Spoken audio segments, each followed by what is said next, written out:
السلام عليكم متابعين. هذا عندنا 100 سوليتات وجبتين، طبعا ذني موديلات اثنين من 10 قطع. هاي نموذج من عندنا، كل واحد عندنا من عنده 10 قطع. شغل عراقي، خشب يكون الرجينات مالته، 100 سوليتات بناتي.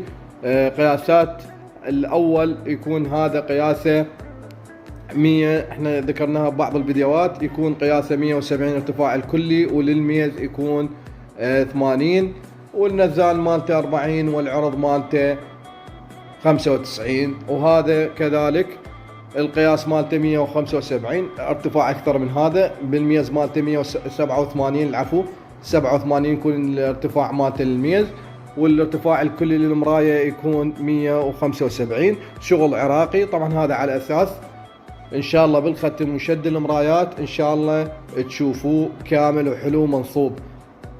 هذا يطلع سعره الاول واحد ابو 3 مجرات يكون سعره 150,000، وهذاك سعره 175,000 ابو 5 مجرات كامل مكمل يوصل لك مثل ما تشوفه.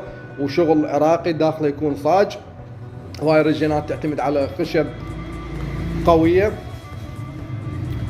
وهذا اليدات اللي تلوينها اسود او نعوفه ابيض، هذا بعد تبقى اذواقكم. اما يجي هو بدون طابوريه، الطابوريات منفردات تجي له كنز سعرها 50,000 الطابوريه، غير الميز تواليت.